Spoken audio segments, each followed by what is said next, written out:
আসসালামু আলাইকুম রহমতুল্লাহি ওবরাকাতুহ। আলহামদুলিল্লাহি ওয়াহদা ওয়াসসালাতু ওয়াসসালামু আলা মান লা নাবিয়্যা বা'দা ওয়া আলা আলিহি ওয়া সাহবিহি ওয়া মাওয়ালা। সম্মানিত উলামায়ে কেরাম, মুরব্বিয়ানে ইজম, অনলাইন এবং অফলাইনে উপস্থিত সম্মানিত দিনদার মুসলিম ভাই এবং বোনেরা, আল্লাহ রাব্বুল আলামিনের দরবারে কোটি কোটি শুকরিয়া যে মহান রব্বুল আলামিন আমাদেরকে 1446 হিজরি সনের 7 শাবান তারিখে সালাতুল জুমআ আদায় এবং খুতবাতুল জুমআ শোনার উদ্দেশ্যে আল্লাহ রাব্বুল আলামিনের পবিত্র ঘর মসজিদে উপস্থিত হওয়ার পরে কোরআনে কারীম এবং হাদিসে নববী সাল্লাল্লাহু আলাইহি ওয়াসাল্লামের আলোকে আল্লাহ রাব্বুল আলামিনের দ্বীন সম্পর্কে একটি গুরুত্বপূর্ণ বিষয়ের উপরে আজকের খুতবা পেশ করার এবং শোনার তৌফিক দিয়েছেন, সে মহান রব্বুল আলামিনের শুকর আদায় করি। সকলে বলি আলহামদুলিল্লাহ। সম্মানিত ভাই ও বোনেরা, আজকে আমরা যে বিষয়টির উপরে আলোচনা করার চেষ্টা করব ইনশাআল্লাহ, বিষয়টি হলো যুহুরুশ শিরক ফি হাযিহিল উম্মাহ। এই উম্মতের মধ্যে শিরকের আত্মপ্রকাশ এবং এই শিরক থেকে মুক্ত হওয়ার, বেঁচে থাকার উপায়, এই বিষয়ের উপরে আমরা আজকের খুতবায় আলোচনা করবো ইনশাআল্লাহ। আমরা ইতিপূর্বে বলছিলাম যে আমরা যেই বইটি থেকে আমরা বর্তমানে আলোচনা করতেছি, বইটি হলো বর্তমান পৃথিবীর শীর্ষ কয়েকজন আলেমের মধ্যে একজন ডক্টর সালেহ আল ফাওজান হাফিজাহুল্লাহ, তার কিতাব। এখানে হলো মুহাদারাত ফিল আকিদা ওয়া দাওয়া, মানে শাইখের যে লেকচার গুলো আকিদার উপরে এবং দাওয়ার উপরে, সেই লেকচার গুলোকে, মুহাদারাত গুলোকে এখানে একত্রিত করা আছে। এক একটা বিষয়ের উপরে এগুলা শাইখের এক একটা লেকচার। তো ওই লেকচার গুলোই আমরা এই ধারাবাহিক গত কয়েকটা খুতবা থেকে আমরা আলোচনা করতেছি। এই বিষয়গুলো আমাদের ইতিপূর্বে আলোচনা হয়েছে অনেকবার। তো এখন আমরা শাইখের এই কিতাব থেকে ধারাবাহিক আমরা বিষয়গুলো আলোচনা করতেছি। আজকের বিষয়, গত পর্বে আমরা আলোচনা করেছি পৃথিবীতে আল্লাহর জমিনে কিভাবে শিরকের আত্মপ্রকাশ সূচনা। আজকে হলো এই উম্মতের মধ্যে কিভাবে শিরক অনুপ্রবেশ ঘটে আর এই শিরক গুলো থেকে আমাদের বাঁচার উপায়। এটা হলো আজকের খুতবার আলোচনার বিষয় ইনশাআল্লাহ। আমরা শাইখ এখানে অনেক লম্বা আলোচনা করেছেন, তো আমরা তো বিস্তারিত আলোচনার সুযোগ নেই, সংক্ষেপে আমরা মূল কথাগুলো এখানে আলোচনা করার চেষ্টা করবো ইনশাআল্লাহ। তো মূল আলোচনায় যাওয়ার আগে আলহামদুলিল্লাহ আমাদের গত সপ্তাহে, এর আগের সপ্তাহে একটি গুরুত্বপূর্ণ দাওয়াতি সফর আলহামদুলিল্লাহ কাতার এবং সৌদি আরব, দুই দেশ মিলে সফর করে এসেছি। তো সেই সফরের একটু সংক্ষিপ্ত অভিজ্ঞতা, সেখান থেকে আমরা কিছু শিক্ষণীয় বিষয় প্রথমে তুলে ধরবো, তারপর ইনশাআল্লাহ আমরা মূল আলোচনায় যাব। আলহামদুলিল্লাহ এবারের কাতারের যে সফরটা ছিল, এই সফরটা কাতারের ধর্ম মন্ত্রণালয়ের কর্তৃক আয়োজিত প্রোগ্রাম। মানে এটা কাতারের ধর্ম মন্ত্রণালয় হলো ওয়াজারাতুল আওকাফ ওয়া শুয়ুনিল ইসলামিয়া। আমাদের দেশে যেরকম ধর্ম মন্ত্রণালয় আছে, ধর্ম বিষয়ক মন্ত্রণালয়, কাতারের হলো ওয়াজারাতুল আওকাফ ওয়া শুয়ুনিল ইসলামিয়া। তো ওনাদের দাওয়াতের সিস্টেম হলো কাতারের ধর্ম মন্ত্রণালয়ের আন্ডারে একটা ইসলামিক সেন্টার আছে, ইসলামিক কালচারাল সেন্টার। তো ওই কাতারের একজন বড় শাইখ ছিলেন, বড় আলেম ছিলেন, ওনার নাম ছিল শাইখ আব্দুল্লাহ বিন জায়েদ আলে মাহমুদ। ওই শাইখের নামের উপরে এই Islamic cultural centre. Islamic cultural সেন্টারের নাম হলো আল মারকাজুশ শাইখ আব্দুল্লাহ বিন জায়েদ আলে মাহমুদ আস-সাকাফি আল ইসলামি। তো এটা কাতারের দোহাতে এটার মূল অফিস, এই ইসলামিক সেন্টার, কালচারাল সেন্টার। এটার আন্ডারে পুরা কাতারের দাওয়াতি কার্যক্রম পরিচালিত হয়। মানে এই মার্কাজের পারমিশন ছাড়া কাতারের কোন জায়গায় কোন খতিব খুতবা দিতে পারবে না, তারপরে কোন বক্তা, কোন আলোচক আলোচনা করতে পারবে না। তিনি যে ভাষাভাষী হন, আরবি ভাষাভাষী হন, ইংরেজি হন, উর্দু হন, বাংলা হন, যাই হোক, এখান থেকে অনুমতি লাগবে। আলহামদুলিল্লাহ আমাদের বাংলাদেশি ভাইয়েরা আমার বায়োডাটা দিয়ে সবকিছু দিয়ে এই জায়গায় মার্কাজে পারমিশন চেয়েছিলেন। তো মার্কাজ তদন্ত করছেন অনেক বিষয়ে আমার ব্যাপারে, যে আমার আলোচনাগুলো তারা দেখছেন, শুনছেন, বইগুলো তারা পর্যালোচনা করছেন। তারা মেইন দেখেছেন উনি বিশুদ্ধ আকীদার আলেম কিনা, সহি আকীদার আলেম কিনা। কারণ তারা চায় না যে তাদের দেশে কোনো ভেজাল, বিশেষ করে দ্বীনি ক্ষেত্রে কোনো ভেজাল ঢুকুক, এটা তারা চায়। তারা কাজ করবেন কম, কিন্তু কাজটা যাতে বিশুদ্ধ হয়, সহি হয়। আলহামদুলিল্লাহ পরবর্তীতে তারা ওই মার্কাজ থেকে অনুমতি দিয়েছেন এবং মার্কাজ থেকে তারা 5টি স্থান নির্ধারণ করে দিয়েছেন। যে প্রথম প্রোগ্রাম হবে ওই সেন্টারের বিশাল একটা হল রুম আছে। ওই সেন্টার মানে এটা আবার কাতারের আরেকটা স্থাপত্য, মানে কাতারের এক একটা বিল্ডিং এক এক ডিজাইন, একই ডিজাইনের 2 বিল্ডিং নেই, মানে তাদের ভবনগুলো এক একটা এক এক ডিজাইন।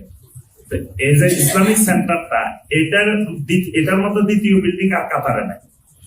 এটার ডিজাইনটাও কাতারে না, পৃথিবীতে নেই। এই যে ইসলামিক সেন্টারটা, এটা আরেকটা তাদের কালচার। এটা মোমবাতির মতো, মানে এরকম পেছালো পেছালো করে, বাইরের থেকে মনে হবে এরকম পেছালো পেছালো মোমবাতির মতো একটা মসজিদের মতো, কিন্তু ভিতরে বিশাল, এটার ভিতরে অনেক কার্যক্রম।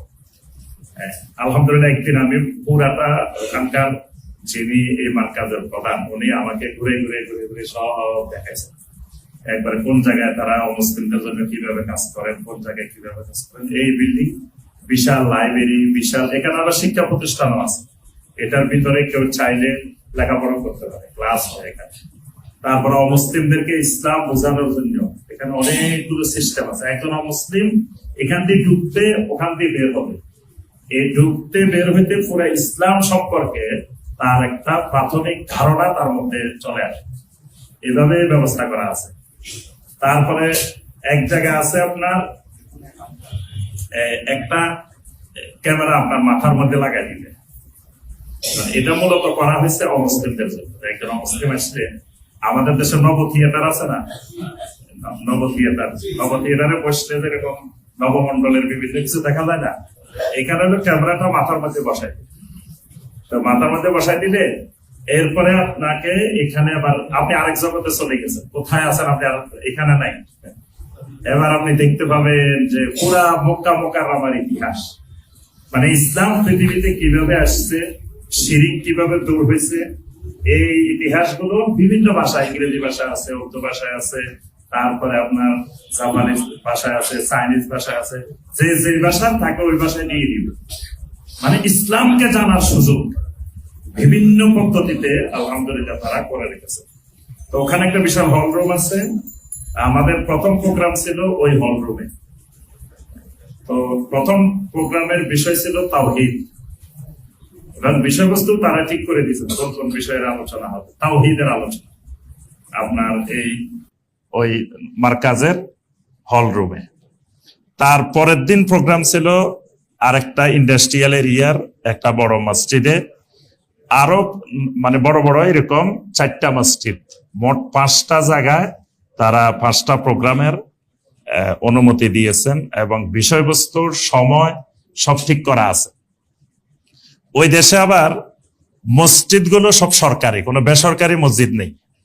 মসজিদ সব সরকারি, মসজিদের ইমাম সরকারি, মসজিদের মুয়াজ্জিন সব সরকারি, আর মসজিদের পরিষ্কার পরিচ্ছন্নতার জন্য আপনার আলাদা একটা কোম্পানিকে দায়িত্ব দেওয়া আছে।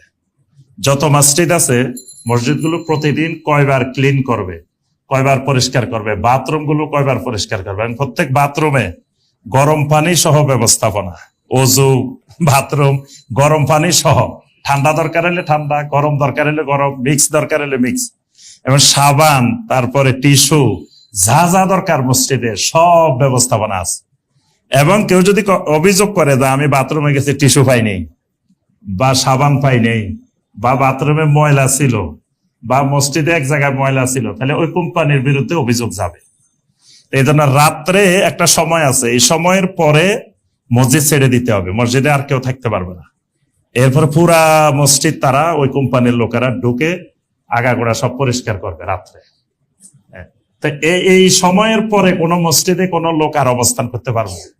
তো যত হালাকা, যত আলোচনা, যত প্রোগ্রাম সব এই টাইমের আগে, মানে দীর্ঘ রাত পর্যন্ত ওই দেশে কোনো প্রোগ্রাম করার সরকারের অনুমতি নাই। এটা সর্বোচ্চ ধরেন আসার পরে 1 ঘন্টা থেকে 1.5 ঘন্টা। আর প্রত্যেকটা মসজিদে কোনো জামাতের টাইম নেই। কাতারেও কোনো মসজিদে জামাতের টাইম লেখা নেই, টাইম আছে আজানের, জামাতের টাইম নেই। টাইম হলো কিসের? আজানের। এটা আলহামদুলিল্লাহ দেখলাম পুরো আরবে যে জামাতের টাইম নেই। আমাদের দেশে আছে জামাতের টাইম, কিন্তু ওইসব দেশে জামাতের টাইম নেই, ওইসব দেশে হলো আজানের টাইম। ওয়াক্ত হবে সাথে সাথে আজান। ধরেন 12টা 3 মিনিটে ওয়াক্ত, এই 3 মিনিটে আজান। জামাত কখন হবে এটা পরের বিষয়, কিন্তু ওয়াক্ত হয়ে গেছে, আজান হয়ে যাবে সব মসজিদে ওয়াক্তের সাথে সাথে। এবং আউয়াল ওয়াক্তে সালাত, এই আজানের হয়তো 10 মিনিট, কোন সালাত 10 মিনিট, কোনটা 15 মিনিট, সর্বোচ্চ 20 মিনিট। 20 মিনিটের মধ্যে জামাত। তো ওই সারা বছর আবার এক টাইম, এটাও নাই, টাইম উঠানামা করবে। এটা জামাতও আগাবে পিছাবে, আজান আগাবে পিছাবে। তো আলহামদুলিল্লাহ ওনাদের নির্ধারিত ওই সময়গুলোর মধ্যে 5টা মসজিদে কাতারে 5টা প্রোগ্রাম খুব সুন্দরভাবে সম্পন্ন হয়েছে আলহামদুলিল্লাহ। এবং সেখানে আমাদের বাংলা ভাষাভাষী অনেক ভাইয়েরাই, বাংলাদেশের এবং ভারতের অনেক ভাইয়েরাই উপস্থিত ছিলেন। এবং ওখানে যে সেন্টার থেকে আবার ওনারা সরাসরি পর্যবেক্ষণ করছেন যে এখানে কি আলোচনা হচ্ছে। তারপরে যিনি বক্তা আসছেন বাংলাদেশ থেকে, ওনার আলোচনার বাচনভঙ্গি কেমন, উনি কি, মানে সার্বিক একটা রিপোর্ট তারা ওখানে পেশ করবেন আবার। তো পরে যখন আমি গেছি, তো আমরা মোদিরকে, প্রধানকে জিজ্ঞেস করলাম যে আমাদের ভাইয়েরা জিজ্ঞেস করছে যে আমাদের শাইখ যে আলোচনা করছেন, তো এই ব্যাপারে আপনাদের রিপোর্ট কি। তো পরে মোদির বললেন, তোমাদের শাইখের কয়েকটা বৈশিষ্ট্য। একটা বৈশিষ্ট্য, তোমাদের শাইখ কোরআনে কারীম সহিহ হাদিসের বাহিরে কোনো কথা বলেন নাই। এটা আমরা গভীরভাবে পর্যবেক্ষণ করছি 5টা প্রোগ্রামে, যে কোরআনে কারীম বা সহিহ হাদিসের বাহিরে কোনো কথা বলে কিনা। তা আমরা জিজ্ঞেস করলাম, তা আপনারা বুঝছেন কেমনে? বলছি না বলছি আমরা তো বাংলায় বলছি। বলছেন যে তোমরা কথা না বাংলায় বলছো, কিন্তু আয়াত তো আরবিতে, হাদিস তো আরবিতে বলছো। আয়াত কোনটা বলছো, হাদিস কোনটা বলছো, এটা তো আমরা জানি। তো হাদিস গুলো যে বলা হয়েছে, এটা কি সহিহ হাদিস না দঈফ হাদিস না জাল হাদিস, এটা তো আমরা বুঝি। তো এগুলো তো সব আরবি। আর আরবি বলার পরে তোমার বাচনভঙ্গি বোঝা যাচ্ছে তুমি কি বলতেছ, যদিও আমরা ভাষা বুঝি নাই। প্রথম বৈশিষ্ট্য, কোরআনে কারীম সহিহ হাদিসের বাহিরে কোনো কথা বলা হয়নি। দ্বিতীয় বৈশিষ্ট্য, তোমাদের বাংলাদেশিদের মধ্যে আমরা এর আগেও দেখেছি, এবং বাংলাদেশে কত গ্রুপ আছে, কত ফেরকা আছে, সব তারা জানেন। তোমাদের বাংলাদেশিদের অভ্যাস, আলোচনা করতে করতে গরম হয়ে যায় বক্তা। কিন্তু তোমাদের শাইখের প্রথম থেকে শেষ পর্যন্ত এক অবস্থার উপরে ভারসাম্যপূর্ণ আলোচনা করছে।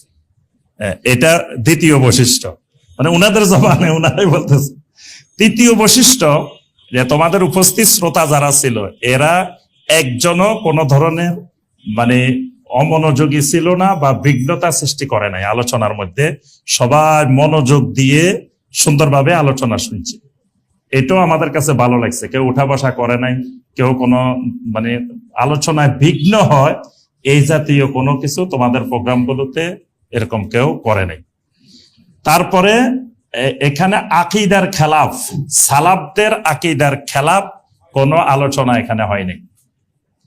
তো মোটামুটি আলহামদুলিল্লাহ ওনারা অত্যন্ত খুশি, বলছেন যে এরকম প্রোগ্রাম ওনার আমাদের ভাইদেরকে বলছে তোমরা কয়দিন পর পরে করো, কোনো অসুবিধা নেই, আমরা অনুমতি দিব তোমাদেরকে, তোমাদের এই প্রোগ্রামগুলো আমরা যা চেয়েছি সেটাই হয়েছে, সেরকমই হয়েছে আলহামদুলিল্লাহ। তো কাতারের সরকারিভাবে তাদের আকিদা সালাফি আকিদা, তাদের মানহাজ সালাফদের মানহাজ, এই ব্যাপারে তারা খুবই কঠোর, তাদের আকিদার ব্যাপারে খুবই কঠোর, মানহাজের ব্যাপারে খুবই কঠোর তারা আলহামদুলিল্লাহ। তো এরপরে আমরা গত শুক্রবারের আগের শুক্রবার জুমা পড়েছি কাতারের জাতীয় মসজিদে। জাতীয় মসজিদের নামটা রেখেছেন শাইখুল ইসলাম ইমাম মোহাম্মদ বিন আব্দুল ওয়াহাব রাহিমাহুল্লাহর নামে কাতারের জাতীয় মসজিদ। তো নাম দেখে বোঝা যায় যে তাদের আকিদা মানহাজ কি। তাদের জাতীয় মসজিদের নামে হইল ইমাম মোহাম্মদ বিন আব্দুল ওয়াহাব রাহিমাহুল্লাহ জাতীয় মসজিদ। তো ওই মসজিদে যিনি সম্মানিত খতিব ছিলেন ওই শুক্রবারে, তিনি খুতবা দিয়েছেন তাওহীদুল আসমা ওয়াস সিফাত। ওনার খুতবার বিষয়বস্তু 3 প্রকার তাওহীদের মধ্য থেকে তাওহীদুল আসমা ওয়াস সিফাত। আজ পর্যন্ত আমাদের বাংলাদেশের জাতীয় মসজিদে এই তাওহীদুল আসমা ওয়াস সিফাতের উপরে কোনো খুতবা হয়েছে বলে আমার জানা নেই, কিন্তু আলহামদুলিল্লাহ ওখানে খতিব খুতবা দিয়েছেন এই তাওহীদুল আসমা ওয়াস সিফাত, এবং তাওহীদুল আসমা ওয়াস সিফাতের এত সুন্দর ব্যাখ্যা তুলে ধরেছেন। আল্লাহর নাম এবং গুণাবলীর ব্যাপারে আমাদের আকীদা কি হবে, সেখানে তিনি 4টা বিষয়ে গুরুত্ব দিয়ে ব্যাখ্যা করছেন। মিন গায়রে তাহরিফিন ওয়ালা তা'তিলিন ওয়ালা তাকঈফিন ওয়ালা তামসিলিন, মানে আল্লাহর সিফাতের কোনো পরিবর্তন করা যাবে না, সিফাত মুক্ত করা যাবে না, সিফাতের ধরন নির্ধারণ করা যাবে না, সিফাতের দৃষ্টান্ত স্থাপন করা যাবে না। অর্থাৎ সালাফদের যে আকীদা, এবং সেখানে আল্লাহর আরশের উপরে উঠা, তারপরে আল্লাহ সুবহানাহু ওয়া তাআলা আরো যে সমস্ত সিফাত, এই সিফাতগুলোর ব্যাপারে সুন্দর আলোচনা করেছেন। আমি আবার ওই আলোচনা আগের দিন আপনার ইসলামিক সেন্টারে আলোচনা করছি। আমার আগের দিন বিষয় ছিল তাওহীদ। আমাদের ভাইয়েরা বলতেছে শায়েখ মনে হচ্ছে যে আপনার আলোচনা আজকে আবার খুতবায় হইতেছে, আপনি তো কালকে এইগুলাই আলোচনা করছেন, তাওহীদুল আসমা ওয়াস সিফাত। আলহামদুলিল্লাহ, মানে তাদের খুতবাগুলো আকীদা কেন্দ্রিক আলহামদুলিল্লাহ। আর দেশটা আলহামদুলিল্লাহ খুবই সুন্দর, আপনারা জানেন। দেশ তো আর আমরা দেশ ভ্রমণ করতে যাইনি, আমাদের মূল উদ্দেশ্য তো হলো দাওয়া, আর দাওয়া ইলাল্লাহ। তো আলহামদুলিল্লাহ গুরুত্বপূর্ণ এই দাওয়াতি সফর হয়েছে আলহামদুলিল্লাহ। এরপরে আমরা জীবনের প্রথম অভিজ্ঞতা অর্জন করতে গেলাম। সবসময় বিমানে যায় বিমানে আসে, তো কিছু তো দেখা হয় না। এবারে টার্গেট হইলো যে স্থলপথে যাবো, গাড়ি দিয়ে যাবো, যাতে যাইতে যাইতে কাতারটাও দেখা হয়, সৌদি আরবও দেখা হয়। তা আলহামদুলিল্লাহ কাতারের দোহা থেকে স্থল সীমান্ত যে এলাকায়, এখানে প্রায় 140 কিলোমিটার। দোহা থেকে আমরা যে জায়গা থেকে রওনা দিছি, এই জায়গায় গাড়ি দিয়ে 140 কিলোমিটার বর্ডারে গেছে। মানে যেতে যেতে মোটামুটি শহরের বাহিরের এলাকা, দোহার বাহিরের এলাকাটা কিরকম এটা দেখা হয়েছে। বিশাল বিস্তীর্ণ মরুভূমি এলাকা, কোনো মানুষজন নাই, বিশাল জায়গা খালি মানে পড়ে আছে মরুভূমি। আচ্ছা, তারপরে আমরা বর্ডারে এসে স্থল বর্ডার পার হয়ে এরপরে সৌদিতে ঢুকছি। সৌদির হইলো দাম্মাম প্রদেশ, এই পাশে দাম্মাম প্রদেশ। তো দাম্মাম প্রদেশে ঢুকছি। দাম্মাম প্রদেশের সীমান্ত থেকে আবার যেখানে ঐতিহাসিক দাম্মাম ইসলামিক কালচারাল সেন্টার, সেটাও আবার ওখান থেকে 200 কিলোমিটারের বেশি। মানে ওই বর্ডার থেকেও দাম্মাম শহর আপনার 200 কিলোমিটারের বেশি। তারপরে ওই বর্ডার থেকে আমরা গাড়ি দিয়ে এই দাম্মাম ইসলামিক সেন্টারে আসছি, শহরে আসছি। আলহামদুলিল্লাহ দাম্মাম ইসলামিক সেন্টারের পরিচিতি তো আমাদের সবাই কম বেশি জানি। আমাদের সকলের পরিচিত শায়েখ মতিউর রহমান মাদানী হাফেজাহুল্লাহ, তিনি ওই ইসলামিক কালচারাল সেন্টার দাম্মামের উনি বাংলা বিভাগের পরিচালক। এবং আলহামদুলিল্লাহ এই কালচারাল সেন্টারের বিশাল অবদান সমগ্র পৃথিবীতে তাওহীদের দাওয়াত, বিশুদ্ধ আকীদা মানহাজের দাওয়াত পৌঁছানোর ব্যাপারে এই ইসলামিক কালচারাল সেন্টারের বিশাল অবদান। এবং আমরা এই মসজিদেও প্রথম যখন দাওয়াতি কাজ শুরু করি, আমাদের এই আজাদ ভাই আমি ওখানে আজাদ ভাইয়ের নাম বলি নাই, কিন্তু মানে আলোচনার মধ্যে বলছি যে আমরা ওই মসজিদে ইয়া করে আপনার মেমোরি কার্ড মেমোরি কার্ডে করে করে আমরা শায়েখের আলোচনা বিতরণ করতাম। তো পরে আমাকে কে যেন জিজ্ঞাসা করছিল কে করতো এটা, তা আমি পরে বললাম যে আমাদের আজাদ ভাই এই খ্যাতমতটা প্রথম শুরু করছে, যে মেমোরি কার্ডের মধ্যে শায়েখের ইয়াগুলো ঢুকাই, আলোচনাগুলো ঢুকাই সবাইকে দেওয়া হইতো। তারপরে সিডি করে করে দেওয়া হয়েছে অসংখ্য ভাই বোনদের কাছে। আমরা সিডির মাধ্যমে, মেমোরি কার্ডের মাধ্যমে এই দাওয়াত কিন্তু আমরা এই মসজিদ থেকে, এখান থেকে করেছি আলহামদুলিল্লাহ। তো সেই কালচারাল সেন্টার সব দেখলাম আমরা ঘুরে ঘুরে আলহামদুলিল্লাহ। শায়েখ আমাদেরকে যথেষ্ট মানে আপ্যায়ন করেছেন, স্বাগত জানাইছেন, খুবই মহব্বত করেন। এবং আমাদের এই নদ্দা সরকার বাড়ি মসজিদ শায়েখের পরিচিত মসজিদ। এই জন্য শায়েখে ওখানে বলছেন শায়েখের বক্তব্যের মধ্যে যে এইটা আপনার সবচাইতে দ্বিতীয় নিরাপদ জায়গা। মানে আপনার নদ্দা সরকার বাড়ি মসজিদ হলো 1 নম্বর নিরাপদ জায়গা, আর এটা হলো আপনার দ্বিতীয় নিরাপদ জায়গা, যা আপনি এখানে নির্বিঘ্নে নিরাপদে থাকতে পারেন, আলোচনা করতে পারেন, কোনো অসুবিধা নেই। আমার সেন্টারে আপনার সেন্টার আলহামদুলিল্লাহ। তো শায়েখের ওখানে যারা স্টুডেন্ট, শায়েখের স্টুডেন্টও মাশাআল্লাহ, শায়েখ যেমন শায়েখের স্টুডেন্ট দেখেই বোঝা যায় যে ওস্তাদ কেমন। শায়েখের আলহামদুলিল্লাহ এক একজন স্টুডেন্টও বড় বড় দায়ী, এবং সারা পৃথিবীতে তারা দাওয়াতের কাজ করতেছেন। কারণ শায়েখ ওখানে যে পদ্ধতিতে তাদেরকে শিখান, আমি পদ্ধতিগুলো দেখলাম। মানে শায়েখ প্রতিদিনই দার্স দেন ছাত্রদেরকে নিয়ে, বিভিন্ন কিতাবের, আকীদার কিতাবের, হাদিসের কিতাবের, তাফসিরের কিতাবের, এবং ছাত্রগুলো প্রতিনিয়ত শায়েখের দার্সে নিয়মিত বসেন, যেন তারা একটা মাদ্রাসায় পড়তেছেন। তো এখান থেকে এই জন্য ভালো ভালো দায়ী তৈরি হয়। তা আলহামদুলিল্লাহ সেখান থেকে পরে 1400 কিলোমিটার, দাম্মাম থেকে মদিনা স্থলপথে 1400 কিলোমিটার। এই 1400 কিলোমিটার একটানা গাড়িতে আপনার জার্নি করে আসছি। এটা জীবনের সবচাইতে রেকর্ড, যে একটানা কোনোদিন 1400 কিলোমিটার। ওই দোহা থেকে হিসাব করলে 1700 কিলোমিটার। তার এই 1400 কিলোমিটার মানে দাম্মাম থেকে রিয়াদ, রিয়াদ থেকে আল কাসিম, আল বরাইদা হয়ে তারপরে মদিনা মুনাওয়ারা। এই বিশাল বিস্তীর্ণ অঞ্চল এবং প্রচন্ড শীত, কনকনে শীত এখান দিয়ে। মানে সৌদি আরবের এক এলাকায় একরকমের আবহাওয়া, এক এলাকায় গরম। মক্কা, আমি চিন্তা করতেছি মক্কায় গিয়ে এহরামবাদী থাকবো কেমনে, কারণ কোনো কিছু তো গায়ে দেওয়া যাবে না, তো এহরামের কাপড় গায়ে দিই, এই শীতের মধ্যে আমরা থাকবো কেমনে। পরে মক্কা মুকাররমা আসে দেখি গরম, শীতে নাই। কিন্তু ওই জায়গায় কনকনে শীত। আমরা ফজরের সালাতে বের হয়েছি, বাইরে দাঁড়ানোর অবস্থা নাই, এমন বাতাস, এমন কনকনে শীত আল কাসিম প্রদেশের ওইদিকে। তা আলহামদুলিল্লাহ এরপরে মদিনা মুনাওয়ারা আসলাম। আমরা মদিনা মুনাওয়ারাতে একটা প্রোগ্রাম করছি ওই দিন রাত্রেই, মদিনা মুনাওয়ারার পাশেই। তারপরে ইয়াম্বু মদিনা প্রদেশেরই একটা সুন্দর এলাকা, খুবই সুন্দর এবং সামুদ্রিক, সমুদ্রের কাছাকাছি একেবারে ইয়াম্বু একটা শহর আছে। Royal mission Islamic centre Yanbu. তো ওই ইসলামিক সেন্টারের একটা প্রোগ্রাম, খুবই সুন্দর একটা প্রোগ্রাম তারা আয়োজন করছেন। তো সেখানে আলহামদুলিল্লাহ আমরা আলোচনা করেছি। এরপরে আরেক অভিজ্ঞতা হইলো, মিকাত হলো 5টা। হজের উমরার মিকাত হলো, বাইরের থেকে যারা যায় চতুর্দিকে, মিকাত হলো কয়টা? 5টা।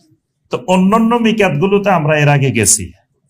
আপনার তায়েফের এইদিকে 2টা মিকাত আছে, তারপরে মদিনার ওই দিক থেকে আসলে জুলহুলাইফা। তা ইয়ালামলাম হলো আবার আরেক দিক থেকে, ইয়ালামলাম সমুদ্র পথে গেলে আপনার ওইদিকে ইয়ালামলাম। তো ওইটাতে এখন যাওয়া হয় না, আমাদের এই অঞ্চলের মানুষ এখন ইয়ালামলামের দিকে যায় না, সমুদ্র পথে যায় না, এই কারণে যাওয়া হয় না। বিমানও এখন বেশিরভাগ কোন সময় আপনার তাইফের দিক থেকে যায়, কোন সময় মদিনার দিক থেকে আসে। আর যদি ইয়ালামলামের দিক থেকে আসে তাহলে ওইদিকে এহরামবাদ। আরেকটা মিকাত আছে জোহফা একটা মিকাত আছে। তো এই আমরা এবার এহরাম বানছি ওই মিকাত থেকে, জোহফা। তো জোহফার ওখানেও আপনার যারা জেদ্দার মানে ওই দিক থেকে, ওই ইয়াম্বু হয়ে জেদ্দা দিক থেকে এদিক থেকে আসে, তো জেদ্দার আরো 70-80 কিলোমিটার আগে পরে ইয়াম্বুর রোডে এই মিকাতটা, এটা হলো জোহফা। তো ওই জোহফা থেকে আমরা এবার এহরাম বেঁধে এসে আলহামদুলিল্লাহ উমরা করছি। আর উমরা তো মাশাআল্লাহ এত মানুষ বর্তমানে, মানে কি হজ কি রমজান, মানে রমজান আর হজকে ছাড়াই গেছে। আমাদের এই প্রথম আমি এই উমরা করতে 4 ঘন্টার উপরে সময় লাগছে। আপনার মাতাফের মধ্যেই তাওয়াফ করছি, তাও 2 ঘন্টার উপরে লাগছে। শুক্রবার সকালবেলায় ফজরের পরে, আমরা ফজর পরে উমরা শুরু করছি। এই ফজরের পরে মাতাফের মধ্যেই হাঁটার অবস্থা নাই, মানে এখানে 2 ঘন্টার উপরে খালি আপনার তাওয়াফ করতে লাগছে। এইরকম অবস্থা, মানুষ আর মানুষ। হোটেল টোটেল কোন জায়গায় মক্কা মুকাররমায় কাছে কিনারে কোনো হোটেল খালি নেই, কিছু নেই, এই অবস্থা। তা আলহামদুলিল্লাহ এটা ভালো দিক যে মানুষের এখন উমরা করার প্রতি আগ্রহ সারা পৃথিবীর মানুষের বেড়ে গেছে। তা আলহামদুলিল্লাহ সব সফর সুন্দরভাবে শেষ করে মক্কার মাবদা ইসলামিক সেন্টার মক্কা মুকাররমায়, এই সেন্টারেও আলহামদুলিল্লাহ আমি আলোচনা করেছি, করে এরপরে আল্লাহ পাক সহিহ সালামতে তো দেশে নিয়ে এসেছেন। আলহামদুলিল্লাহ এই সফর একটা দাওয়াতি বরকতময় সফর হয়েছে। আল্লাহ পাক আমাদের এই সফরকে কবুল ও মঞ্জুর করে নিন। এই সফরের বরকতে আল্লাহ পাক সবাইকে আমাদেরকে সিরাতে মুস্তাকিমের বিশুদ্ধ আকীদা মানহাজের আল্লাহ পাক হেদায়েত দান করুন, আমিন ইয়া রাব্বাল আলামিন। জি, আমরা আমাদের মূল আজকের খুতবার আলোচনার বিষয়ে আসি, যেটা ছিল যে এই উম্মতের মধ্যে শিরকের অনুপ্রবেশ এবং এই শিরিক থেকে বাঁচার উপায়। ইতিপূর্বে আমরা জেনেছি যে শিরিকের অনুপ্রবেশ পৃথিবীতে ঘটেছে কোন সময়ে? নূহ আলাইহিস সালামের সময়। আদম আলাইহিস সালামের 1000 বছর পরে, মানে 10 শতাব্দী পর্যন্ত পৃথিবীতে কোনো শিরিক ছিল না। 10 শতাব্দী পরে পৃথিবীতে শিরিকের অনুপ্রবেশ ঘটে।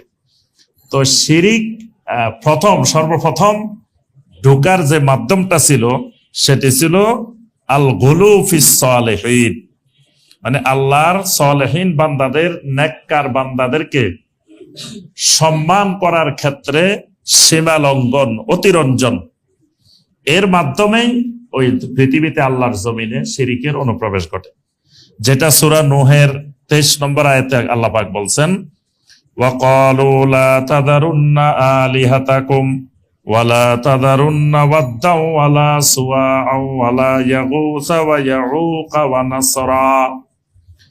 নূহ আলাইহিস সালাম যখন তাদেরকে তাওহীদের দাওয়াত দিলেন, তখন তারা বলে উঠলো লা তাযারুন্না আলিহাতাকুম, খবরদার নূহের কথা শুনে তোমরা তোমাদের এই সমস্ত মাবুদদেরকে পরিত্যাগ করিও না। আর বিশেষ করে নূহের কথা শুনে আমাদের এত বড় বড় আল্লাহর ওলি ওয়াদ, সুয়া, ইয়াগুস, ইয়াউক, নাসার, এদেরকেও পরিত্যাগ করিও না। তাহলে বোঝা গেল ওই আল্লাহর ওলির নাম বলছে, তারা 5টা ওলির নাম বলছে। নবী সাল্লাল্লাহু আলাইহি ওয়াসাল্লাম বলেন যে 5 জনের নাম এখানে বলা হয়েছে, এরা সবাই বড় মাফের আল্লাহর দিনদার সালেহীন বান্দা ছিলেন। তো এদের নাম বলার কারণ কি? তারা এদেরকে কেন্দ্র করে শিরিক শুরু করেছিল পৃথিবীতে। এই জন্য নূহ আলাইহিস সালাম যখন বলছেন যে তোমরা এদের কেন্দ্রিক শিরিক করিও না, তখন এরা বলা বলে শুরু করলো, দেখো নূহ হলো ওলিয়া উলিয়া দুশমন, ওলিয়া উলিয়া মানে না। তো এই জন্য নূহের কথা শুনি আমরা আমাদের ওলিয়া উলিয়া ছাড়িও না। আচ্ছা, এরপরে আল্লাহ পাক সমগ্র পৃথিবী ধ্বংস করে দিলেন সেই নূহ আলাইহিস সালামের প্লাবনের মাধ্যমে, আমরা সবাই জানি। তো এই যে ওয়াদ, সুয়া, ইয়াগুস, ইয়াউক, নাসার, আরো যে সকল মূর্তি তারা বানাইছে, এই মূর্তিগুলো প্লাবনের সময় মাটির নিচে কিন্তু চাপা পড়ে গেছে, মাটির নিচে চাপা পড়ে গেছে। তো এই মূর্তিগুলাকে আবার আপনার শয়তান ইবলিস মানুষদেরকে দেখাই দিল যে এই মূর্তিগুলো এই জায়গায় আছে। কোন জায়গায় আছে ইবলিস তো জানে। ইবলিস ওই জায়গা থেকে, মানে নূহ আলাইহিস সালামের মূর্তি, নূহ আলাইহিস সালামের যুগের মূর্তি, ওই মাটির নিচ থেকে আবার বের করা ইবলিস নিয়ে আসছে। এবং এই কাজটা সর্বপ্রথম যিনি আঞ্জাম দিয়েছেন, ওনার নাম হলো আমর ইবনে লুহাই আল খোজাই। খোজা গোত্রের সবচাইতে বড় আলেম, খোজা গোত্রের মানুষ, এবং ওই জামানার সবচাইতে বড় আলেম যিনি, বড় দরবেশ, বড় পীর সাহেব যিনি, উনি আমর ইবনে লুহাই আল খোজাই। উনি প্রথম শাম দেশ থেকে একটা মূর্তি নিয়ে আসছেন, পরবর্তীতে তিনি এই মূর্তিটা আল্লাহর ঘরে ঢুকেছেন। তো এই আল্লাহর ঘরে মূর্তিটা ঢুকানোর পরে তখন ইবলিস তাকে বলল যে শুনো, নূহ আলাইহিস সালামের যুগের যে মূর্তিগুলা ছিল ওইগুলোও তোমাকে আমি দেখাই দিব, তুমি ওখান থেকে বের করে নিয়ে আসবা। এখন উনি বললেন যে ভাইরা শুনেন, এটা তো হলো এই যুগের মূর্তি, আমি আপনাদেরকে সামদেশ থেকে আনি দিলাম, তবে আমার কাশফের মাধ্যমে আমি কিন্তু জানতে পারছি সেই 1000 বছরের পুরানা মূর্তি সেগুলোও কিন্তু এই জেদ্দার আশেপাশে এই এলাকায় মূর্তিগুলো আছে। সবাই বলল দেখো আমাদের হুজুর কত বড় আল্লাহর ওলি হয়ে গেছে, কাশফওয়ালা আল্লাহর ওলি। 1000 বছর আগের মূর্তিও মাটির নিচে কোথায় আছে সেটাও বলে দিতে পারে। মানে তার জনপ্রিয়তা, তার অলিত্ব, তার বুজুর্গি এবার আরো 1000 গুণ বাড়ি গেছে। যে আগে তো ছোট ফিসাব ছিল, এবার একেবারে বড়, যে দেখো 1000 বছর আগে এই মূর্তি মাটির নিচে চলে গেছে, সেগুলো আমাদের হুজুর কিন্তু দেখাই দিতেছে। পরে মক্কা মুকাররমার লোকজনকে নিয়ে ওই এলাকায় গেল, গিয়ে আমর ইবনে লুহাই আল খুজাই দেখাই দিল, এখানে খোঁড়ো, এখানে খোঁড়ো, এখানে খোঁড়ো। পরে মাটি খনন করার পরে মূর্তি এগুলা পাওয়া গেছে। তখন তারা বলল এগুলো তো অনেক পুরানা আমলের মূর্তি, যেগুলা দিয়ে আমাদের বাপদাদারা পূর্বপুরুষেরা ইবাদত করছে। তারা এগুলাকে সসম্মানে ওইখান থেকে তুলে মাটির নিচ থেকে এগুলাকে এনে বাইতুল্লাহর কিছু ভিতরে কিছু বাহিরে এই জায়গায় তারা এগুলা স্থাপন করছে। তো এই যে আপনার নূহ আলাইহিস সালামের যুগের শিরিকের সূচনা, আর এই উম্মতের শিরিকের সূচনা কিভাবে হয়? এই উম্মতের শিরিকের সূচনা হলো খায়রুল কুরুনের মধ্যে কোনো শিরিক পৃথিবীতে ছিল না। মানে খায়রুল কুরুনের সময়ে এই উম্মতের মধ্যে, মানে মুমিনদের মধ্যে, মুসলিমদের মধ্যে কোনো শিরিক ছিল না। মানে সাহাবায়ে কেরামের যুগ, তাবেঈনে কেরামের যুগ, তাবেঈনে কেরামের যুগ, এই 3টা যুগকে বলা হয় খায়রুল কুরুনে সালাসা, 3টা শ্রেষ্ঠ যুগ। এই 3টা শ্রেষ্ঠ যুগের মধ্যে কোন জায়গায় কোন সময়ে মুসলিমদের মধ্যে শিরিক ঢুকে নেই। অর্থাৎ এই খায়রুল কুরুন শিরিক মুক্ত যুগ। খায়রুল কুরুনের পরে সর্বপ্রথম এই শিরিকের সূচনা হয়, সেটাও হলো আল গুলু ফি মাদহিহি, মানে নবী সাল্লাল্লাহু আলাইহি ওয়াসাল্লামের প্রশংসার ক্ষেত্রে অতিরঞ্জন, সাহাবায়ে কেরামের প্রশংসার ক্ষেত্রে অতিরঞ্জন, দিনদার মানুষের প্রশংসার ক্ষেত্রে অতিরঞ্জন। এটা হলো এই উম্মতের শিরিক প্রবেশের 1 নম্বর মাধ্যম।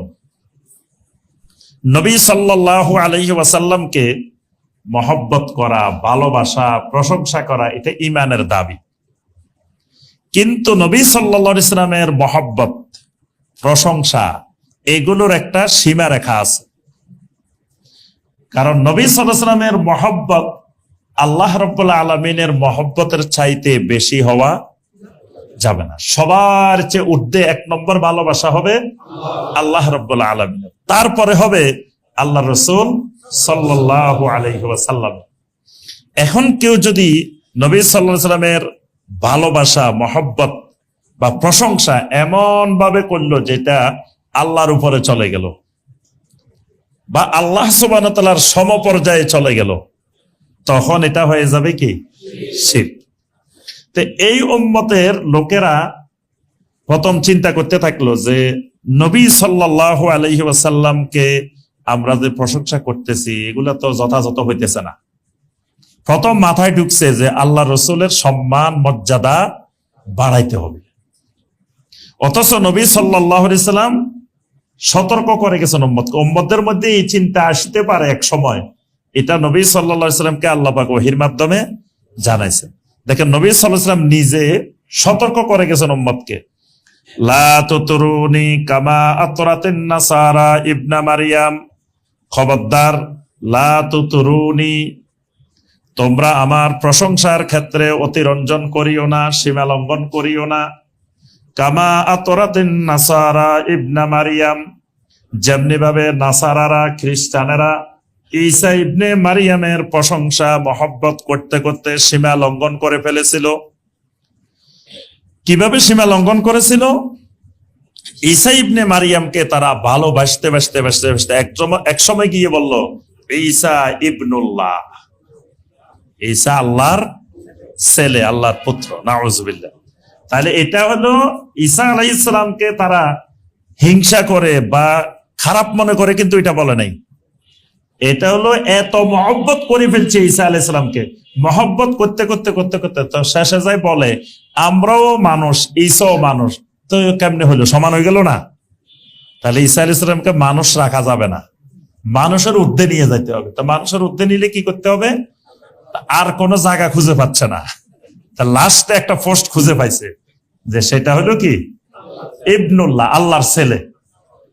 এবার আল্লাহর ছেলে বলি, ইমানও গেছে, আমলও গেছে, আমও গেছে, সালাও গেছে, সব কিছু সর্বনাশ হয়ে গেছে।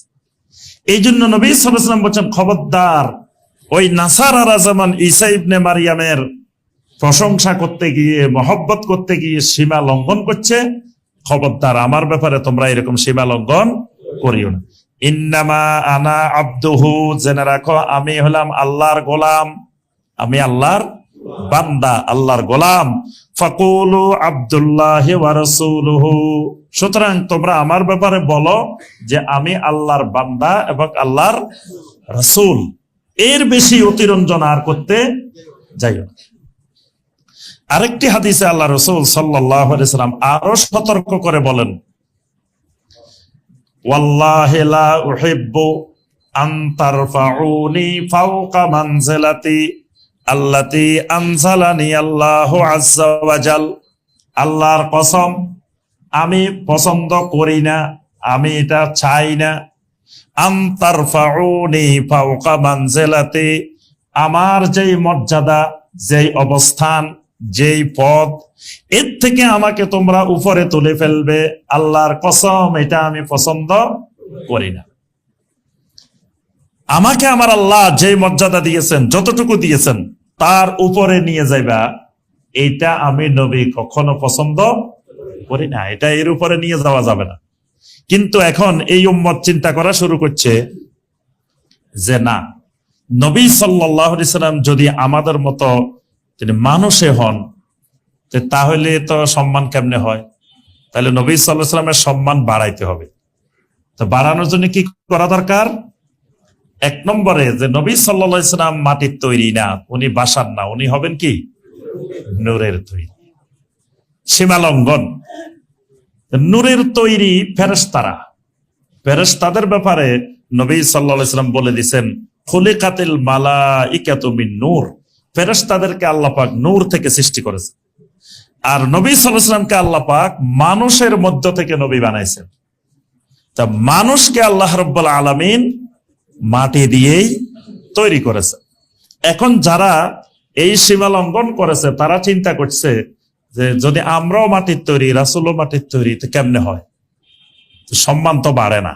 তো তখন রাসূল সাল্লাল্লাহু আলাইহি সাল্লামের সম্মান বাড়ানোর জন্য নবী সাল্লাল্লাহু আলাইহি সাল্লামকে বানানো হয়েছে কি নূরের তৈরি। এই নূরের তৈরি বানাই আমও গেছে, সালাও গেছে, শিরিক করে ফেলছে। এরপরে আপনার কেউ কেউ মনে করলো না, আল্লাহ যেমন সব জায়গায় হাজির নাজির, নবী সাল্লাল্লাহু আলাইহি সাল্লামও সব জায়গায় হাজির নাজির। হাজির নাজির না থাকলে রাসূল সাক্ষী দিবেন কেমনে? আমি সবসময় ওই উদাহরণ বলি, দেখি যে কলকাতার এক বক্তা, ওরে আল্লাহ, মানে আল্লাহ রসুলকে যারা হাজির নাজির মনে করে না, এরা সব কাফের। তো দলিল কি? আমি কই তো এই বক্তার ওয়াজ শোনা দরকার, দলিল নেওয়া দরকার। তো এবার দলিল দিতেছেন উনি, যে শুনেন দলিল। দলিল হলো কলকাতা হাইকোর্টে বিচার চলতেছে। তো বিচারের সময় এক হত্যাকাণ্ডের বিচার, 3 জন সাক্ষী নিয়ে আসছে। একজনকে বিচারক জিজ্ঞেস করলো, এই হত্যাকাণ্ডটা হয়েছে, তুমি দেখছো? কয় না, আমি দেখিনি। তুমি ওখানে হাজির ছিলা? কয় না, আমি ছিলামও না। কয় যাও, তোমার সাক্ষী বাতিল। আরেকজন আসছে, তুমি হত্যাকাণ্ডটা দেখছো? কয় না, আমি দেখি নাই, সেখানে ছিলামও না, তবে শুনছি। কয় না, এটা তোমারও হবে না, বাতিল। আরেকজন সাক্ষী এসছে, কয় তুমি কি দেখছো এটা? হ্যাঁ আমি ওখানে হাজিরও ছিলাম, নাজিরও ছিলাম, আমি ছিলামও, সরাসরি দেখছিও। ঠিক আছে, তোমার সাক্ষী গ্রহণযোগ্য। তো কিয়ামতের ময়দানে নবী সাল্লাল্লাহু আলাইহি সাল্লাম সাক্ষী দিবেন আমাদের জন্য।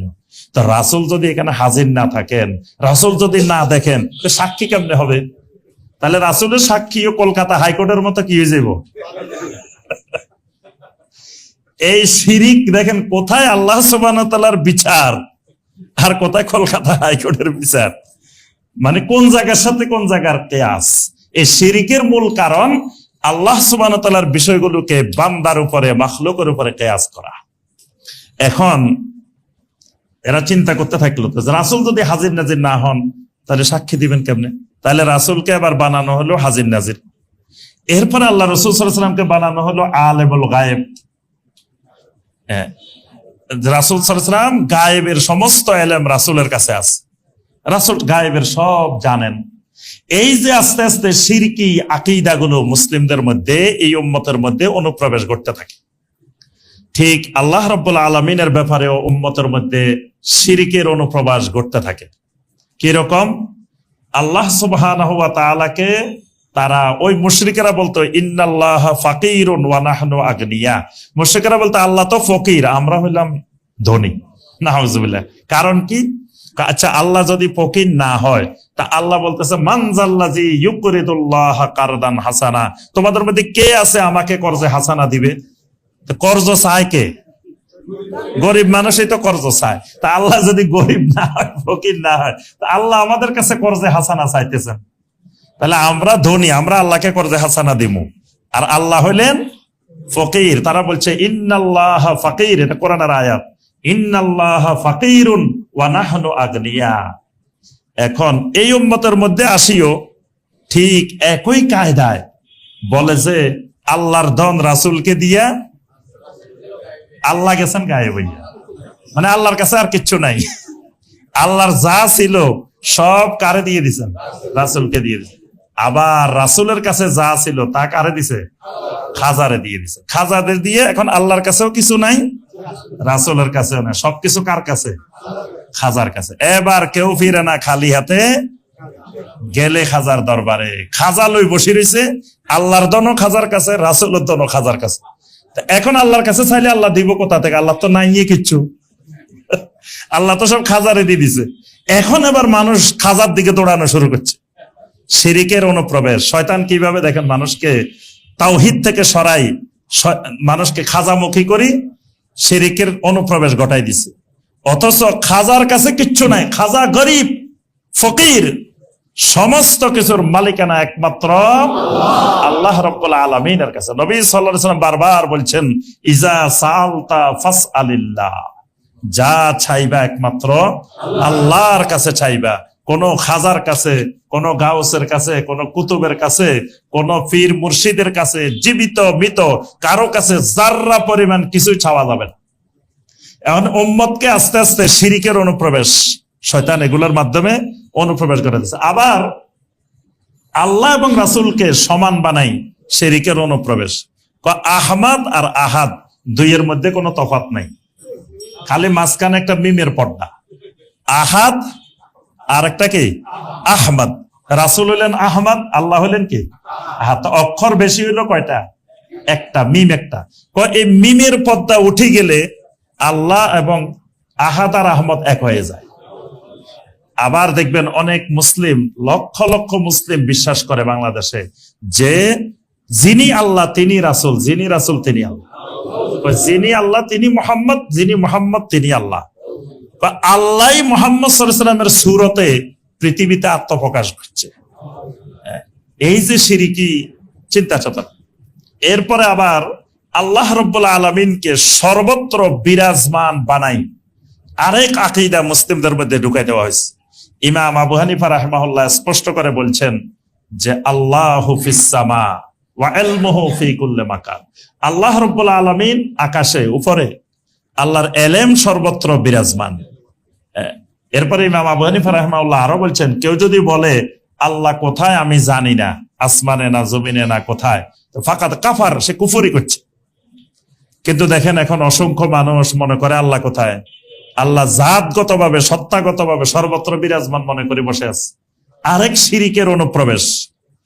এটা চিন্তা করে না যে আল্লাহ রাব্বুল আলামিন যদি সর্বত্র বিরাজমান হন, তাহলে নবী সাল্লাল্লাহু আলাইহি ওয়াসাল্লামের মেরাজ কোথায় হয়েছে?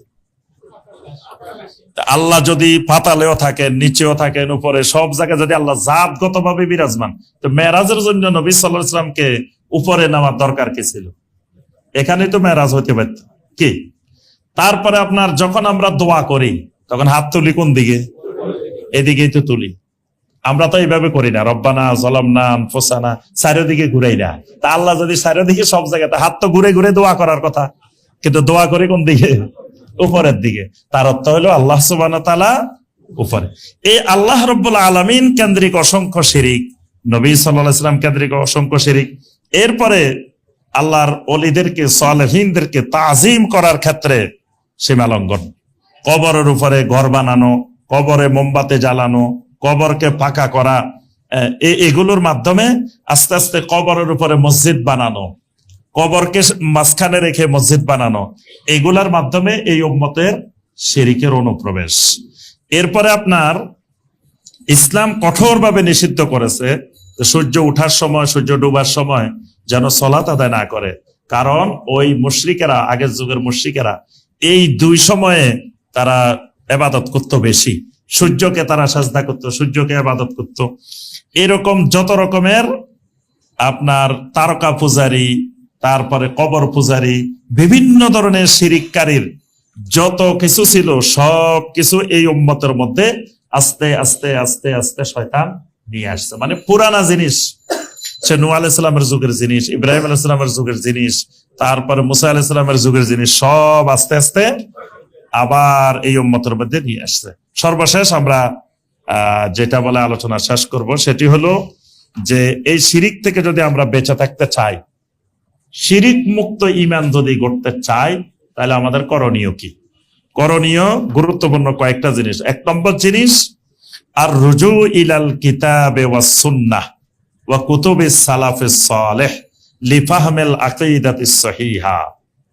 করণীয় হলো আল্লাহর কিতাব এবং নবী সাল্লাল্লাহু আলাইহি সাল্লামের সুন্নাহর দিকে ফিরে আসতে হবে। এছাড়া আর বিকল্প কোনো রাস্তা নেই। মানে আল্লাহর কিতাব এবং সুন্নাহকে শক্ত করে ধরতে হবে। এর বাহিরে কোনো স্বপ্ন, কোন দর্শন, তারপরে কোন ধরনের যুক্তি, আকল, এগুলো পরিহার করে সরাসরি কিতাব সুন্নতের দিকে ফিরে আসতে হবে। আর বিশুদ্ধ আকীদা বোঝার জন্য কুতুবে সালাফে সালেহ, সালাফে সালেহিনদের ওই কিতাবগুলোর দিকে ফিরে আসতে হবে। সেগুলো থেকে বিশুদ্ধ আকীদা শিখতে হবে এবং বিশুদ্ধ আকীদা পরিপন্থী শিরিক এবং বেদাত এগুলো সম্পর্কে জ্ঞান অর্জন করতে হবে। এজন্য জ্ঞান অর্জনের ক্ষেত্রেও জরুরি আমি কার থেকে জ্ঞান অর্জন করতেছি। জ্ঞান অর্জন যার থেকে করতেছেন তিনি নিজেই যদি হয় কবর পূজারী, তিনি নিজেই যদি হন সাত তরিকায় বিশ্বাসী, মুসলিমের তরিকা হলো একটাই, তরিকায় মুহাম্মদুর রাসূলুল্লাহ সাল্লাল্লাহু আলাইহি ওয়াসাল্লাম। একজন যদি কয় না ইসলামের এলেম চার প্রকার, একটা শরীয়ত, একটা তরিকত, একটা হাকিকত, একটা মারিফত, তা আপনি ওই লোকের কাছে এলেম শিখা মানে আপনি ধোঁকায় পড়ে যাবেন। কারণ ইসলামে চার রকমের এলেম নাই। ইসলামের এলেম যা আছে সব কোরআনের মধ্যে আছে, নবী সাল্লাল্লাহু আলাইহি ওয়াসাল্লামের সুন্নাহর মধ্যে আছে। তো কোরআন সুন্নাহর মধ্যে থাকলে চার রকম হবে কেন? এবং দেখবেন মারিফতের অনেক জিনিস, তরিকতের অনেক জিনিস, হাকিকতের অনেক জিনিস কোরআনেও নাই, হাদিসেও নেই। কয় এটা শরীয়তের গান, এটা মারিফতের গান। তো ইসলামে গান কি হালাল? দুই গানে হারাম, শরীয়তেরও গান নাই, মারিফতেরও গান নেই। তো এখন মারিফতের নামে আপনি শিরিকি শিরিকি গান গাইবেন আর করবেন যে এটা মারিফত। এই জিকির কিসের জিকির? কয় এটা মারিফতের জিকির। তো মারিফতের জিকির আবার আসবে কোথা থেকে আলাদা? জিকির তো একটাই, যেটা নবী সাল্লাল্লাহু আলাইহি ওয়াসাল্লাম করেছেন, শিখাইছেন, ওইটাই তো জিকির। শরীয়তি হলেও এটা, মারিফতি হলেও এটা, একটাই। তাহলে যিনি চার ভাগে এরকম ভাগ করেন তার থেকে এলেম নেওয়া যাবে না। যিনি মানুষকে মুরিদ বানান তার থেকে এলেম নেওয়া যাবে না। যিনি মানুষকে বলেন যে মাই বায়াত করতা হো তরিকায়ে চিশতিয়া ফর, তরিকায়ে নকশবন্দিয়া ফর, এইরকম আলেম যত বড় আলেম হোক তার থেকে এলেম নেওয়া হারাম। কারণ তার থেকে এলেম নিলে আপনি বায়াত হবেন তরিকায় মুহাম্মদ রাসূলুল্লাহ সাল্লাল্লাহু আলাইহি সাল্লামের উপরে। কিসের সিস্তিয়া, কিসের নকশবন্দিয়া, কিসের মুজাদ্দিদিয়া, এন্ড আপনি ওইটার উপরে বায়াত হইতেছেন আর ওই আলেম থেকে এলেম নিতেছেন, তাহলে আপনি কখনো বিশুদ্ধ এলেম পাওয়ার সম্ভাবনা নাই। এই কারণে আপনি শিয়াদের মধ্যে অনেক বড় বড় আলেম আছে, শিয়াদের অনেক বড় বড় আলেম আছে, তার অর্থ আপনি শিয়াদের আলেম থেকে এলেম নেওয়া যাবে না। এজন্য আপনি শিরিক মুক্ত তাওহীদি জীবন গড়তে হইলে ওই তাওহীদি ওলামাদের থেকে এলেম নিতে হবে, ওই ওলামাদের কিতাবাদি পড়তে হবে, ওই ওলামাদের সোহবত এখতিয়ার করতে হবে, তাদের থেকে এলেম নেওয়ার যদি চেষ্টা করি তাহলে শিরিক মুক্ত জীবন গড়া যাবে। 2 নম্বর, আপনার ইহতিমাম দুআ বিতাসহিল আকায়েদ ওয়া দাওয়া ইলা তাওহীদ। শিরিক মুক্ত হইতে হলে দায়ী যারা থাকবেন তাদেরকে আমলের দিকে গুরুত্ব না দিয়ে বিশুদ্ধ আকীদার দিকে গুরুত্ব দিতে হবে। কারণ আমল নির্ধারণ হয় আকীদা দিয়ে, আকীদা ঠিক হইলে আমল ঠিক হবে, আকীদা ঠিক না হইলে আমল যত সুন্দর হোক, যত ভালো হোক, ওই আমল কবুলই হবে না। তাহলে একজন দায়ী যিনি হবেন তিনি জনগণকে আকীদা বিশুদ্ধকরণের কাজ করবেন, তাওহীদের দাওয়াত দিবেন, শিরিক থেকে মানুষকে সতর্ক করবেন। এখন সেগুলা না দিয়ে যদি আলোচনা করে একবার সুবহানাল্লাহ বলবেন এত লক্ষ সওয়াব, একবার আল্লাহু আকবার বলবেন এত লক্ষ সওয়াব, ওই সকালে 2 রাকাত এশরাকের নামাজ পড়বেন এত লক্ষ সওয়াব, ওগুলা সওয়াব ঠিক আছে, কিন্তু ওই সওয়াব কখন পাইবেন? যদি আপনার আকীদা বিশুদ্ধ হয়। আকীদা বিশুদ্ধ না হইলে আপনি কয়েক কোটি বার সুবহানাল্লাহ কইলেও এক নেকিও পাইবেন না, মানে আপনার আকীদা ঠিক নাই। আপনি যদি 100 কোটি বারও সুবহানাল্লাহ বলেন, 100,000 বারও দরুদ শরীফ পড়েন, যাররা পরিমাণ সওয়াব পাওয়ার সম্ভাবনা নাই। তো তাহলে ওই ফজিলতের আগে দায়ীরা গুরুত্ব দিতে হবে আকীদা বিশুদ্ধকরণ এবং তাওহীদ, শিরিক, কুফর, নেফাক, বেদাত, এগুলাই হলো দায়ীদের মূল কাজ। আমল যাদের এগুলো ঠিক হবে তারা নিজের গরজে আমল শিখে ফেলবে, আমলের কাজ করবে। কিন্তু দেখা যায় আমরা আমাদের সমাজে এই আকীদার গুরুত্ব না দিয়ে আমলের গুরুত্ব দেওয়ার কারণে আমাদের বর্তমানে শিরিক বেদাতের অভয়ারণ্যে পরিণত হয়েছে আমাদের এই সুন্দর মাতৃভূমি বাংলাদেশ। এজন্য শিরিক থেকে মুক্ত থাকতে হলে আমাদেরকে এদিকে ফিরে আসতে হবে। আরেকটা গুরুত্বপূর্ণ জিনিস, শিরিকের মারকাজ দূর করতে হবে। মানে তাওহীদি মানুষ হইতে হলে, আহলুত তাওহীদ হইতে হলে শিরিকের মারকাজ মুক্ত বাংলাদেশ হইতে হবে। শিরিকের মারকাজ কোনগুলো? যেই কবরের উপরে ঘর বাড়ি বানানো আছে, এই কবরগুলাকে ঘর বাড়ি মুক্ত করতে হবে। এটা ফরজ সরকারের উপরে, এটা সরকারি ভাবে করবে, জনগণ না। সরকারের উপরে, মুসলিম দেশের শাসকের উপরে ফরজে আইন, যদি কবরের উপরে কোনো ঘর বাড়ি স্থাপনা বানায় সেটা যেন ভেঙ্গে সমান করে দেয়। যেমন ওই যে চলতেছে ধানমন্ডি কত নম্বরে, হ্যাঁ, এইরকম 32 যেমন সমান, এইরকম শিরিকের যত মারকাজ আছে এগুলাকে সমান করা সরকারের উপরে কি ফরজে আইন। নবী সাল্লাল্লাহু আলাইহি সাল্লাম আলী রাদিয়াল্লাহু তাআলাকে নির্দেশ দিবেন, আল্লাহ তাদা তামসালান ইল্লা তামাসতা ওয়ালা কবরান মুশরিফান ইল্লা সাওয়াইতা, যে আলী তুমি যাও মদিনার মধ্যে যত উঁচু কবর পাইবা সব ভাঙ্গি সমান করে দিবা। কবর উঁচুও থাকা যাবে না, মানে ঘর বাড়ি না, খালি স্বাভাবিক মাটির চেয়ে 1 বিঘা 1 হাত উঁচু, এটারেও সমান করে দেওয়া ফরজ। কারণ কবর উঁচু দেখলে মানুষ মনে করবে এটা কোনো বুজুর্গের কবর হইতে পারে, এবার ওই কবর কেন্দ্রিক শিরিক শুরু হয়ে যাবে। কবরস্থানে যত কবর থাকবে সব এক সমান থাকবে। যেমন বাকি কবরস্থান সব জান্নাতি মানুষেরা শুয়ে আছে, দুনিয়ার সবসাথে সেরা মানুষেরা, কিন্তু তাদের কবরগুলো কি সমান, কারোটা উঁচু কারোটা নিচু নাই। এজন্য কোনো কবরকে উঁচু বানানো যাবে না। এই শিরিকের মারকাজ তৈরি হয় তখন যখন কবরের উপরে ঘর বাড়ি বানায়, কবরের উপরে গম্বুজ বানায়, কবরের উপরে আপনার মশারি টাঙ্গায়, কবরের উপরে বিভিন্ন ধরনের কিছু মোমবাতি জ্বালায়। কবর কেন্দ্রিক এগুলো থেকে যদি উম্মাহ মুসলিমেরা মুক্ত না হয় তাহলে কখনো শিরিক মুক্ত ঈমান তাদের দ্বারা সম্ভব হবে না। তো